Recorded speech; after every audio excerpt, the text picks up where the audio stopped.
Hello, everyone. Today I am going to be doing a track review roundup of all of the singles that were released by Estonian singer and artist Kerli. I've been holding off on doing this video for a little bit because I wanted to see, I'm not sure when her album is coming out. None of us are. And these singles are still rumored to be, of course, the lead singles for this record. This is her long awaited, really, it's her second album, although if you count her EP that was released in 2013, it would be her third. But if we're talking about LPs, this is only her second. She actually did just very recently in a live stream confirm that the album is actually coming this year. That was still kind of up in the air. I had a good feeling, but we weren't entirely sure. But the one thing that I really wish she would confirm, and she hasn't done yet, is whether all of these songs that she released in 2016, there are 4 of them, if they're actually still included on this album or not. She did end up putting these songs onto a very limited edition physical copy EP in 2016 that she released, along with one bonus instrumental track and several remixes and acoustic versions with some narration and commentary. All of these were bundled up into an album, and there were very few copies sold. They were basically just gifts for the people who pledged on Pledge Music in 2016 to pre-order her album, which unfortunately had a release date and then came and went, and it never came to fruition. And that was a really upsetting thing. I think we got singles leading up to this record. Everything seemed to be going in the right direction. We were finally getting Kerli getting out this album. And then something happened and it all kind of just derailed. And then not too long after that, it was announced that she was going to be competing in Estilal 2017, which is Eurovision for Estonia, their competition to decide who is going to represent their country in the Eurovision Song Contest. And she made it through all of the rounds, all the way to the final, where she came in second place. She did not go through to represent Estonia in Kiev last year, which was a shame with her song Spirit Animal. I'm not as crazy about Spirit Animal. Out of the 4 songs I'm going to be talking about today, Spirit Animal is my least favorite. And it's the one song I would be totally happy with her scrapping for this album. But doesn't mean I still don't have some sort of affinity for it. I do love Kerli's music. And more importantly, I love the feeling behind it, the concept. Even if sonically sometimes it's a little hit or miss for me. But let's be real, this whole situation has been very frustrating to be a mood child, as she calls her fans, or to be a Kerli fan. Anyone watching this video who is familiar with Kerli will know that she is plagued by some very bad luck in terms of actually being able to release any form of album. I mean, I talked about in my Utopia review, which I'll link in the description, how that was never supposed to be an EP. That was actually meant to be a full-fledged album with about 12 songs. And it unfortunately got leaked, which was terrible, but her record label at the time, Island Records, which I am so glad she no longer is a part of, really shortchanged her and decided they wanted to cut their losses and create just an EP instead. And in my opinion, they cut some of the best songs off of that album, Utopia, and released, in my opinion, a very lackluster kind of unfinished product. And honestly, it's very upsetting, and I'm sure it was also very upsetting for Kerli, though I think she really tried to hide that, because she was just so ready to get this album out, as it had been shelved for already about a year at that point. So, and that's 2013, fast forward now 5 years, and we're still waiting on the actual follow-up, in my opinion, to Love is Dead, her debut, which was released almost 10 years ago this year. It's quite astonishing, but it's looking increasingly likely that we will reach that 10-year anniversary mark this summer and still not have the album released. However, her saying that it will come out this year is very exciting. If you watch my 2018 predictions video, the artist I talk about the most is Kerli, and I do believe that 2018 is all about Kerli. I believe that this is the year that not only is this album going to come to fruition, but she's going to announce a world tour. It may not go everywhere, but it hopefully will at least tour in Europe and the US, possibly in South America. So these are big things that are going to happen for her that I know she's been working so hard on over the years to come to fruition.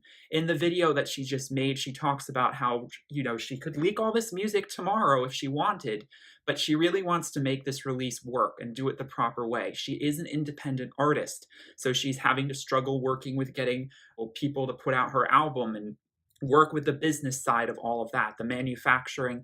It's a lot of work to do when it's just you. So no wonder it takes so long. The art is basically finished. I really do believe the album is completely done. It's been done for quite some time.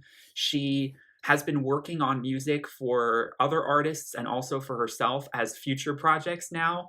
And this album, it's more just honing in on getting the tour set up. It's more about getting the costumes and the sets and getting the music videos filmed and planning the release schedule. That's what she's been tied up in for so long. And I think, though she isn't really letting us know very much, I think she had some uh, business problems that happened in 2017, which made her have to reshape who she was actually working with. She had been hinting at some very dismaying business relationships that may have fallen apart. So I'm kind of curious as to what was going on behind the scenes. I hope that as the album does come out, she actually starts to tell us a little bit more about the formation of it, as she has been very quiet on social media. So, as I said, I don't want to harp too much more about this. I was thinking about making a video about the long and winding road to Kerli's second official studio album, but I don't want to necessarily derail this talk too much to talk about that. It is frustrating. I love Kerli, but there have been moments where I've honestly wanted to just unfollow her and never have to think about any music coming from her ever again, because it's actually really painful. And a part of me almost wishes these singles had not come so soon. I feel like, she known that the album was going to still be so far off. These singles should not have come out when they did. I like when singles come out early, but I don't like it when they come out this early. Feral Hearts, the first song I'm going to talk about, has now been over 2 years old, the music and the song. And, when the album finally does come out, it's so old, and artists have done this in the past, and unfortunately, I see this as an increasing trend in the music industry, not just with Kerli, for artists to just put out singles and then either scrap them or eventually include them in the album, either as bonus tracks or actually in the standard listing. But they're like 4 or 5 years old. It didn't used to be like this in the music industry. I mean, in the music industry, a lot of singles would just come out a month before the album. Back in the 90s, early 2000s, you never got singles coming out 3 to 4, even 2 or 1 year before the album is released. But that is something that I've seen happen a lot in the last few years, and it's a disturbing trend. It makes it feel as though it's a lot harder these days to actually release an album, and I think a lot of that has to do with record labels being very cheap, promoting the wrong artists, not being very smart on the business end, and not really understanding that, yes, not as many people are buying albums, but digital sales are still very strong. Streaming sales are still very strong. There are ways to make this work. I really do believe that record labels are being cheap as anything and really shortchanging so many artists that unless they're Justin Bieber, unless they're Ariana Grande, unless they're Katy Perry, they're not going to put their faith in them. Just watch, American Idol. They're talking about it now with the reboot. They're like, look, we're only going to put money behind you if you have the whole package. And that whole package is so fake and stupid. Anyone who's a little bit alternative or indie is getting really shortchanged in the process, and their music is getting shelved for years before it's finally released, way past when it should be released. Okay, but I do, despite all this, I really have a good feeling. The album is coming. Personally, I still hope and do slightly believe more so that all of these songs that I'm going to talk about will still be included on the album, even if they're just bonus tracks, though I really don't think she would do that to them. They're too important to be bonus tracks. Either they're on the standard album listing or not. However, in my mind, whatever she chooses to do, I do feel as though these songs will belong on the album regardless, and I'll probably put them in it anyway. All of the songs from these albums were kind of created when she was basically living by herself in Estonia, in her home country, in a forest with, very barely there electricity, very barely there running water. just sort of getting really in tune with nature and in tune with her darkest fears. She has described this album as being very dark. And we do get glimmers of that through these singles. So opening up, we have Feral Hearts. This is one of my favorite songs that she has released thus far. This was released in February of 2016, along with an amazing music video, one of her best music videos she has ever made. And this song is just an anthem. This song is a great thesis statement for the message that she's trying to get across with this album. Feral hearts, we are wild, we're surrendering to our instinct. This song is all about following that inner knowing inside of you and kind of saying F you to logic. Kind of saying, like, all that, second guessing in your head that you might have about a relationship or a life or the path that you're supposed to take. It's about surrendering to that primal urge and need in you to do what it is that you feel you need to do. And in this case, for Kerli, it was going to the woods, really surrendering to the nature, really kind of rebuilding herself, purging away her demons. There's a lot of mirrors used in the imagery to sort of symbolize going to the forest to see and come face to face with your true self. It's very I am I, who am I? If any of you are familiar, I cover her on this channel as well. Her video for Shadow Show, I do believe influenced Kerli to make Feral Hearts, although I only saw Shadow Show recently, and I now think, oh, that's interesting. This is a lot like Feral Hearts, but I have to remember Shadow Show came out 2 years before. So I do think Kerli has been influenced by certain artists, particularly Nordic artists, who have been doing art a lot like this, and it's actually been influencing my own artwork that I create, which I will link in the description if you'd be interested in seeing. I have a website where you can view them. So Feral Hearts, like I said, the sound, I love the verses. Her voice is so emotional and it's very childlike, and it's very, very well structured around the sonic landscape and production of this song. When I first heard it, I wasn't so keen on the chorus. I felt like the ooze that she draws out to kind of do the catchy melody part of Feral Hearts, I felt like it was a little bit of a cop-out for a more interesting electronic produced chorus. But I've grown to kind of like it. It's not the strongest part, though. I do think that piano background is so beautiful. It's a very beautiful, slightly haunting, but also inviting sound that sort of lets you in. This song just feels like it's opening the doors for you. She really wanted the earthy, sort of grungy electronic production that reminds you of artists like Björk, with the sounds of like the earth coming to life, with also this very shimmery sort of all around you sound that feels a lot like a lot of fireflies or something, or a lot of butterflies fluttering around. These two sounds are meshed so brilliantly in the production, along top with her very smooth, creamy vocal, to deliver such an honest and heartfelt tribute to the soul, to surrendering to your feral nature, finding out who we really are under the moonlit pure skies of Estonia or of the wild. And it is just such a endearing track, and it is definitely what I was hoping for Kerli to deliver with this new record. In my eyes, I would see this as a perfect opening track for the album. I think it just sets the tone at the perfect level. Then we have Blossom. This was released in May of 2016 with the video. This is her most ethereal and her most heartfelt and heartwarming song I think she's ever created. And Kerli has stated, the intense, powerful meaning behind this song. It's very much inspired by healing plants in the plant kingdom.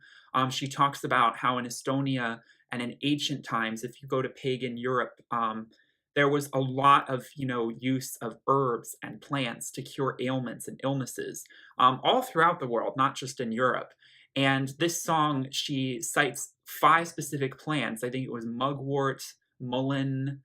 There were several herbs and plants that she cites as strong influences, and sort of, this song is like an ode to them. It's like saying thank you. But beyond that, this song is about blooming in the darkest of winters. This song is about, the frozen heart finally being freed and esoterically rising above. It's not just about a plant growing in the soil. It's about the whole notion of being buried under the earth, mentally in your soul and finally rising up against all of the odds. I learned to blossom, finding sunlight in the gray, knowing that I will be okay. The winters are really long and tough, and that's when the seeds are planted, and that's where you burst through in springtime. That's why it's perfect that she released this song in spring. She has this beautiful acoustic lean to this song with her voice. I think it's the most beautiful vocal performances we've heard from her. It's so clear and crystalline. It's so close to the microphone. The mixing is beautiful, immaculate mixing on this song. And the guitar just gives you this warm feeling. It really embodies the feeling of hygge, which is a Danish term for in the winter, wrapping yourself up in warm blankets and being cozy by the fire. It gives you that feeling, and it makes it both a springtime and a wintertime song. She also employs a children's choir. She goes to one of her music teachers from when she was a child at one of her schools. I believe it might have been her elementary school. And she actually goes back to the school and records school kids there singing the bulk of the chorus along with her. And that just adds a bit more of a folklore, childlike presence to this song. It makes it feel like an anthem that is meant to be sung with a lot of people instead of just a solo song. And I love that bridge where it kind of all builds and she sings All Bloom and the hums of the children are all heard in the background. It's very ritualistic, but it's not overly so to the point where it's over dramatic. It's not trying too hard. It just is, and it just blossoms so beautifully. It does get louder and crescendo, and the pitch and dynamics change so much before it all falls away after this very high-pitched vocal of hers, which is very raw, very heartfelt, and sort of just eerily fades out. It's a beautiful, all-encompassing track, and the music video features her in this beautiful sort of structure that projectors project shots of imagery of plants growing and psychedelic geometry, and it just embodies the sort of essence of growing from something mystical. We shift gears with the third single. I'm not as crazy about Diamond Hard. This song was released in July of 2016. But I do find it to be a very important song, I think, in the body of this record and the meaning for it. She has hinted at this being a very dark album, and Diamond Hard brings that darkness. She has actually spoken about this song being when she was working on it in the forest, too scary to work on. She felt this song was something else. It was a different kind of creature. She couldn't work on it for too long until it would start to freak her out. I can definitely hear this. Overall, though, this is about empowerment. This is about rising above adversity. Having claws to scratch at. I'm Diamond Hard. She does curse. I'm not still so sure how I feel about the "this shit is so bombastic" line. I do remember when I first heard this and there was so much hype about it. After hearing Blossom and Feral Hearts, I left feeling a little bit underwhelmed. I felt like the production, although it is very interesting, it's very curly, it's very offbeat, I felt like it sounded a little bit like the mixing was a little off. Her vocals feel not as refined and polished. There's a little bit of a DIY feel to the production of this song, and I'm not so crazy about it. The electronic breakdown, which is very EDM, is probably the more interesting part of the song, which is a shame because I'm not so crazy about EDM cop out choruses where you don't actually have vocals and it's just a beat drop. Don't get me wrong, this beat drops really hard. This is gothic, punk, house, EDM. I don't know how else to describe it. It's very industrial. And it summarizes what she was talking about with the sort of murkiness of the production that she has on these songs. I think there are going to be a lot of other songs on this record that will follow suit. And that's why I do think in the whole scope of it, it fits. And I do like Diamond Hard more than, let's say, Spirit Animal. It does catch on. It's very danceable. The music video shows her on a beach, what looks like a pentagram around her neck, and she's against a cross. There's a lot of religious symbolism, but at the same time pagan. It's very vague, so you're kind of left to interpret what these symbols really mean, like diamonds, triangles, pyramids, a lot of these sort of what would be considered Illuminati shapes. She's not new to trying to introduce this sort of imagery into the video to create something that is very otherworldly, that could be viewed as dark witchcraft, that could be viewed as a cult. I don't view it as a cult, but there is a different energy to this song. And Kerli has stated that these songs are unapologetic. They're going to come from beautiful light places like Blossom, but they're also going to come from dark places. And we all have darkness inside of us. And I don't think there's anything wrong with, through art, expressing that darkness. So if there's a little bit of a cult influence, I'm fine with it. I know that Kerli is not a Satanist, like some people think a lot of these artists are, but it's interesting with the lyrics and with the visuals to sort of combine. There's also this tradition in Estonian folklore of what's pronounced, I believe, vagi, which means inner eye. It's sort of this spirit that compels all of people to do what they do. And it's like this watchful presence. And so the cloaked figures that look a lot like Dementors from Harry Potter sort of personify that. And there's also this tradition in Nordic countries of whacking yourself with birch branches. And so there's this figure, I'm not sure if it's her or not, dressed in white against the ocean, sort of very ritualistically pounding with a birch branch, which is a very Finno-Ugric, which is like the Finnish Estonian people groups, several people groups scattered throughout Russia. It's a very pagan symbol for, rejuvenation, for this sort of ritual. So all of this ritualistic stuff kind of blends together. The track is still very Kerli, but it's very triumphant in its darkness. And I love the fact that she adds in that offbeat keyboard riff, because it really does help kind of create the eerie atmosphere that she is going for. And there is an energy to this song that is infectious. It will make you feel like you're in an exorcism and you're shaking the demons out. And a lot of other artists do this, and I don't have a problem with it. So her celebrating the darkness and sort of releasing it is perfect for the anthemic nature of this song. Then we have Spirit Animal. This was for Eurovision, although it was also for her album. We're still not sure, like with all of these songs, if they're actually going to end up being on this new record. Spirit Animal, there is something there. The framework of the song, especially in the verses, is so interesting. But the production, there is just something so wrong, especially in the chorus, with the way the production almost swallows up her actual vocals. It feels very cheesy. It feels very much like trying to be some sort of Eurodance song, but there's not a lot of actual interesting trance or house or EDM influences involved. It's just the synthesizer sort of warped around her vocals. Don't get me wrong, it's not the worst thing I've ever heard from her. There are songs that she has made where I'm like, that's just too bubblegum pop for my taste, or for what I'm looking for her. This song is not Britney Spears, don't get me wrong. This is very avant-garde pop, but there's just something about it that does not deliver. There is a little bit of an Eastern feel. There's a bit of an Eastern flute introduced into the melody line, which is interesting. It's all about your spirit animal. She represents sort of like a white tiger or a snow leopard. And there is this very native feel to it. It feels a little bit like an indigenous anthem. Native Americans and native cultures and all across Europe and Asia have all talked about having spirit animals, Africa as well. So this is something that is across the board kind of indigenous, and it does carry that energy.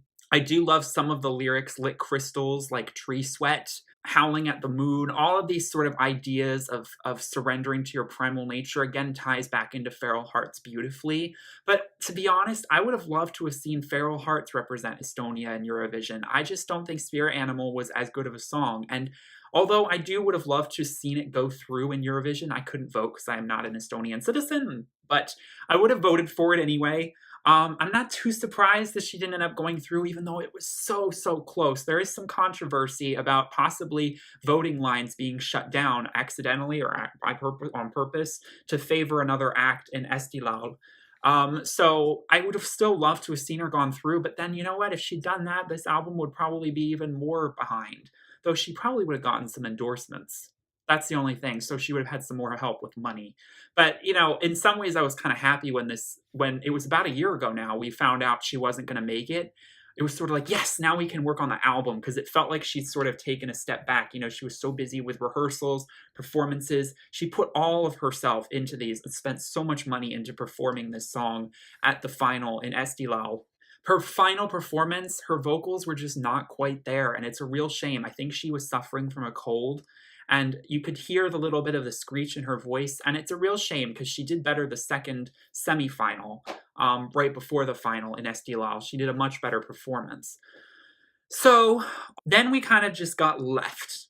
Things stopped. She released a collaboration song with Illenium, an EDM group, which personally I'm not as big of a fan of. I'm just not as into that kind of EDM music. But still, it was something. And then we haven't really heard any new music from her since, now coming from a year from then.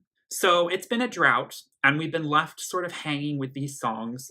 But at the same time, they are fabulous songs. It's nice to have heard them. I do love the piano instrumental version of Feral Hearts that she has, where she's in the forest and there's just the birds chirping. By the way, there is so much symbolism to the Feral Hearts video. All of the characters she's representing are different mythological characters in Estonian folklore. The white stag being one of the most prominent, where she's dressed with the antlers. Some beautiful costume work, beautiful photography, cinematography, and set design. I'm really excited to see how this album takes form. She's talked about it possibly hinting at being visual, similar to how Who Am I has done in the past, and breaking the mold of a traditional CD. And she's also talked about, just how powerful this album is for her, how she wants to leave behind something that her children can look back as a relic, along with creating what's called a moon temple in the forest where she lives.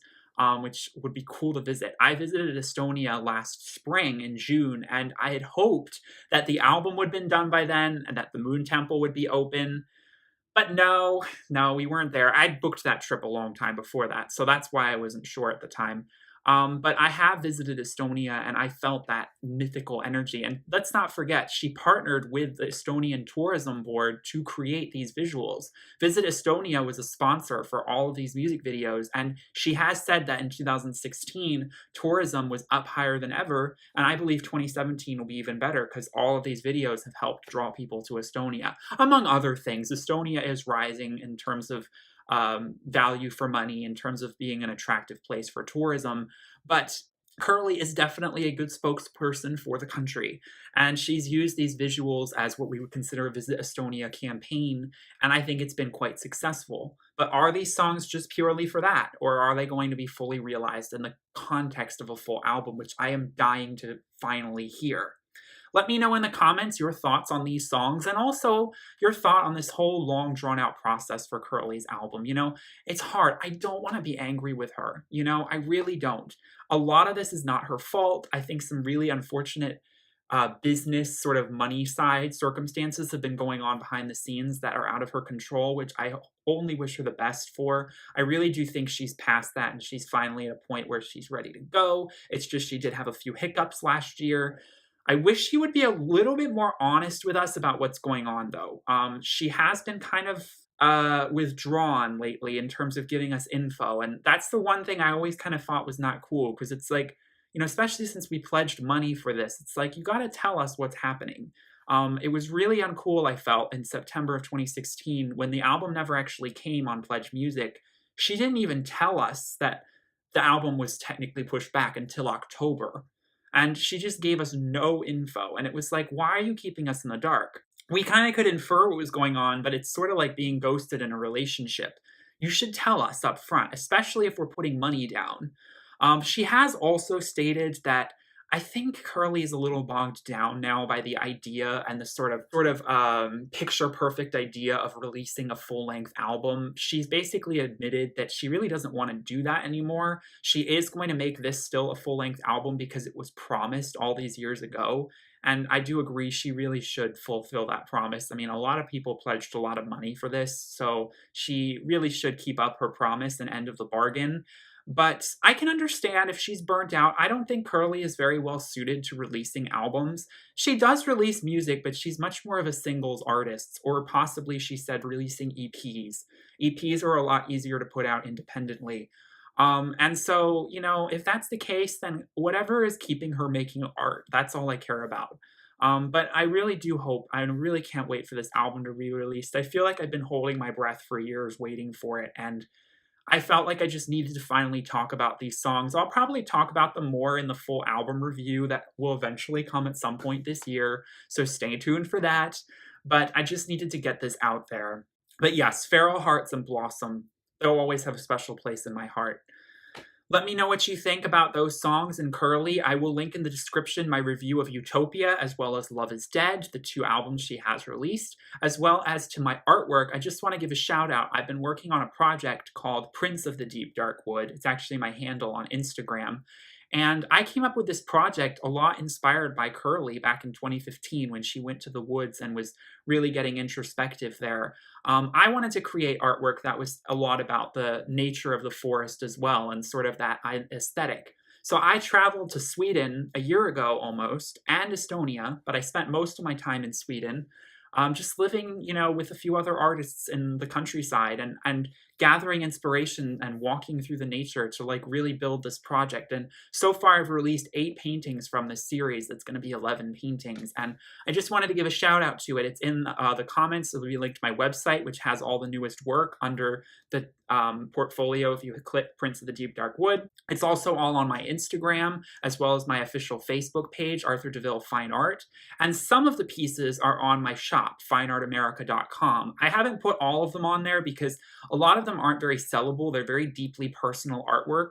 And I didn't necessarily think the general populace would purchase them as prints, but you can buy a few of the pieces along with a lot of other works of mine that are much better suited for prints as phone cases, as t-shirts, as just individual prints with frames, greeting cards, mugs, towels, handbags, what have you. So all of that is going to be linked in the description along with my social media. So if you're interested, especially any Kerli fans, I would like to say it's a lot very inspired by her work, and I'd be interested to hear if anyone has anything to say about it, as well as anyone else has been making any artwork that's sort of about the similar themes of the forest and nature and elves and fairies and darkness. I'd be really curious to see your work if you wanted to, in the comments, shout that out. Thank you so much for watching. Please give this video a like and subscribe if you did. To any moon children out there, integrity, love, and unity.